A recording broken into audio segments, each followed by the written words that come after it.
अस्सलाम वालेकुम स्कॉर्पियोज़, मैं हारिस अज़मी प्रोफेशनल एस्ट्रोलॉजर आपकी खिदमत में हाज़िर हूँ इस मसरूफ़ वीक की रिसर्चेस के साथ।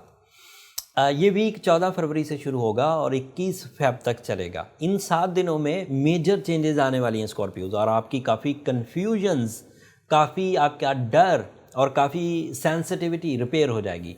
क्यों रिपेयर होगी, तफसील बयान करता हूँ।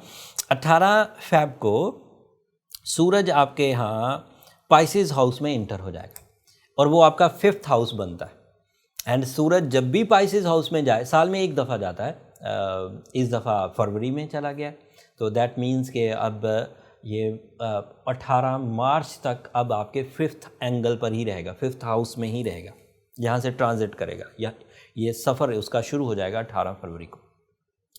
इसके जो बेसिक से एडवांटेज हैं स्कॉर्पियोज़, उससे तो आपकी करेज सस्टेन करेगी, leadership qualities, decision making, new maturity, and उस मेच्योरिटी से जो आप डिसीजंस लेंगे, ये इसका जनरल एडवांटेज है। बट जब वो 5th एंगल पर होता है तो उस एडवांटेज में कारोबारी एक्टिविटीज़ बढ़ जाती हैं, डील मेकिंग, सेल्फ एम्प्लॉयमेंटशिप, अपने कारोबार की कसक, और उस कारोबार का ताल्लुक लोहे से, टेक्सटाइल से या प्रॉपर्टी से हो तो वो बिग जंप्स में बदल जाता है, और ये टाइम शुरू हो गया आपके लिए स्कॉर्पियोज़।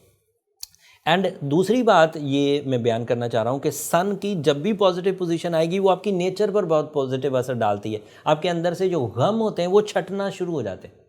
एंड ये बात किसी एक स्कॉर्पियो या किसी एक एरिया के स्कॉर्पियो को चेक करके नहीं बोल रहा हूँ, मैं अपने 18 साल में पूरी वर्ल्ड वाइड जितने भी स्कॉर्पियोज़ मेरे फॉलोअर्स हैं, चाहे वो मेल हों या फीमेल हों, जब भी सूरज 5वें घर में आएगा उन्हें ये फ़ायदे मिलना शुरू होंगे। उनकी ब्रेवरी, उनका कॉन्फिडेंस लेवल, उनकी दिलचस्पी, उनकी लव लाइफ, उनकी डील मेकिंग, उनका प्रॉफिट सेक्टर, उनका वे आउट्स ज़्यादा मिलना शुरू हो जाता है। और ये ऐसा 18 फरवरी से शुरू होने लगा। तो इसका ये एक फ़ायदा, एक तरस का फ़ायदा। दूसरी तरस के एडवांटेजेस क्या हैं कि जब भी सूरज 5th हाउस में हो, ह्यूमन नेचर में सीखने का अमल तेज़ हो जाता है। तो जो बातें आप बहुत तेज़ी से पहले बहुत स्लोली सीखते थे, अब वो बहुत तेज़ी से आप सीख सकेंगे। तो ये एडवांटेज हो गया सूरज का। अब दूसरा एडवांटेज 21 फरवरी को आपको मिलेगा। 21 फ़ेब को क्या होगा कि मरकरी जो रेट्रोग्रेड था वो डायरेक्ट हो जाएगा, और उसका डायरेक्ट होना आपके 4th हाउस में था। एंड 4th हाउस में अगर मरकरी डायरेक्ट हो और दीगर बड़े प्लैनेट्स के साथ हो, जैसे जुपिटर, जैसे सैटर्न एंड जैसे वीनस, ये ऐसे प्लैनेट्स हैं जिनके साथ मरकरी का जो बंधन है, जो कनेक्शन है, वो बहुत स्ट्रॉन्ग है। उसकी वजह से आप अपनी लाइफ स्टाइल को अपग्रेड कर सकते हैं। उस लाइफ स्टाइल में ऐसे स्कॉर्पियो ज़्यादा तेज़ी से अपग्रेड हो जाएंगे जिनका ताल्लुक बोलने से है, कम्युनिकेशन से है, मैनेजमेंट से है, रिसर्च से है, या जिनका ताल्लुक डिज़ाइनिंग से। तो मरकरी आपके 4th हाउस में आपकी लाइफ स्टाइल को अपग्रेड कर देगा। अगर मरकरी पॉजिटिव हो जाए तो स्कॉर्पियोज़ के लिए कन्फ्यूजन, फॉगी माइंड, डिप्रेशन, ये भी रिपेयर हो जाता है। उधर से कॉन्फिडेंस मिल गया सन की वजह से, and positivity, deal making, profits and public image, और इधर से vocal abilities, plannings and ideas, तो and life style upgrading.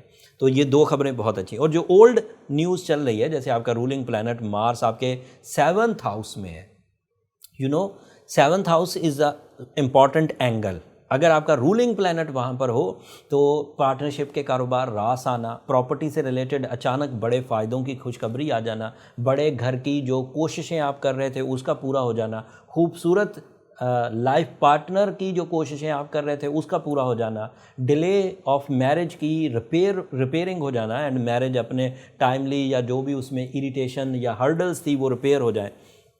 Mars अगर 7th हाउस में हो तो ओवरसीज़ पार्टनरशिप, समंदर पार की कोशिशें तेज़ हो जाती हैं और बिग जंप्स आते हैं पॉजिटिव विद शॉर्टकट्स, थोड़ी मेहनत से ज़्यादा फ़ायदे।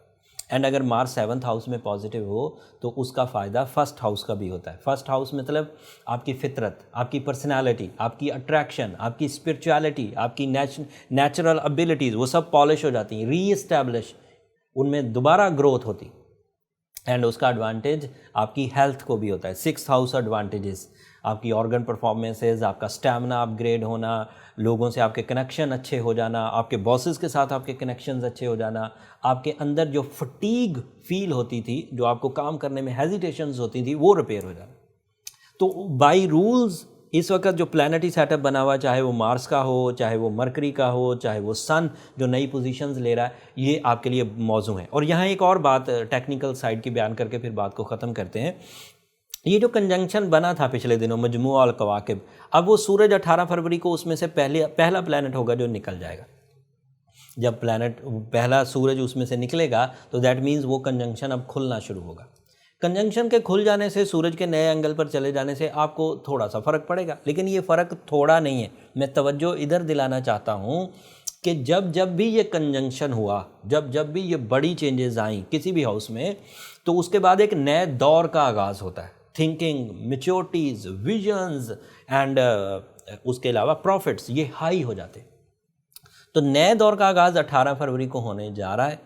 This is my observation, this is my experiences. मैं ये ख्याल करता हूँ कि अब आपके डिसीजन आपको बिग जंप्स की तरफ ले जाएंगे। This is not a average type of achievement and this is not a average behaviour of time, this is a superior behaviour from the time sciences and I hope कि आप इससे बड़े results हासिल करें। अगर कोई स्कॉर्पियो इस वक्त सेंसिटिविटी फील कर रहा है, मुसलसल इरिटेटिंग मूड है, उसका रिलेशनशिप क्राइसिस है, आपका वीनस, मैंने जिक्र नहीं किया, आपका वीनस जो है वो इस वक्त 4th हाउस में, यस, अगर वीनस 4th हाउस में हो तो वो रिलेशनशिप के एडवांटेजेस भी देता है, क्योंकि वो 7th हाउस को रूल करता है एंड 4th हाउस में वो पॉजिटिव है, तो उसके एडवांटेजेस रिलेशनशिप अचीवमेंट के होंगे। अगर किसी को प्रपोज करना है तो अभी किया जा सकता है। वैसे वीनस अब थोड़े ही दिनों बाद नेक्स्ट वीक, जब नेक्स्ट वीक की वीडियो बनाऊंगा, तो वीनस सन को जाके ज्वाइन कर लेगा।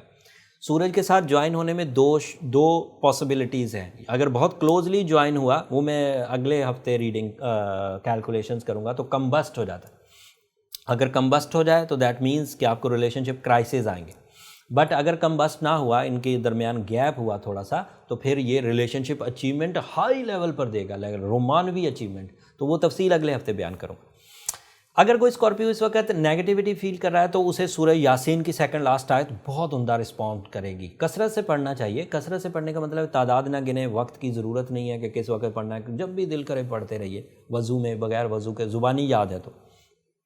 And as a Scorpio, opal, ruby, blue sapphire, ये ऐसे स्टोन्स हैं जिनसे फ्रेंडली रेडिएशंस मिलेंगी, और फ्रेंडली रेडिएशन आपके लिए एज अ कैटलिस्ट यूज़ होती रहेंगी और आपकी डेवलपमेंट की वजह बनेंगी, और आप इस प्लानिटरी पोजीशन को, इस गोल्डन प्लानिटरी पोजीशन को मज़ीद या कॉमन स्कॉर्पियो से ज़्यादा अच्छे अंदाज से कैश कर सकेंगे if you have some catalyst. लेकिन अगर कोई स्कॉर्पियो ये सब कर चुका है और उसके बावजूद ठीक नहीं हो रहा, तो फिर उसे personal calculation, personal birth chart की तरफ जाना चाहिए। उससे फाइंडिंग्स हो जाएंगी कि प्रॉब्लम कहाँ है। एंड मैं अक्सर जिक्र करता हूँ कि पर्सनल कैलकुलेशंस के लिए ये नंबर नीचे चलते रहते हैं, आप इन पर रब्ता करके अपनी अपॉइंटमेंट ले सकते हैं, बट वो फ्री फोरम नहीं है स्कॉर्पियोज। होपफुली आप अंडरस्टैंड करेंगे। अगले हफ्ते मैंने क्लू दे दिया कि वीनस सूरज के साथ जाके मिलेगा, पॉजिटिव है कि नेगेटिव, तफसील अगले हफ्ते बयान करूंगा। तब तक के लिए इजाज़त दीजिए। जाते जाते मेरी 2 दरख्वास्तें, अब अगर ये कोशिशें, मेरी टीम की ये काविशें, मेरी ये रिसर्चेज़, मेरा ये इवेंट्स का आपकी खिदमत में ख़बर की तरह पेश करना पसंद आता हो, या आपकी ज़िंदगी में इतना सा भी इसका कोई फ़ायदा होता हो, तो मुझे अपनी दुआओं में ज़रूर याद रखिए। आपकी दुआएं मैं कब से कहता आ रहा हूँ, इस दुनिया और आखिरत का सबसे कीमती सरमाया। चैनल को भी ज़रूर सब्सक्राइब कर लीजिएगा। आपकी सब्सक्रिप्शन मेरी और मेरी टीम की हौसला अफजाई की वजह बनती है। अगले हफ्ते तक के लिए अल्लाह ने के बाद।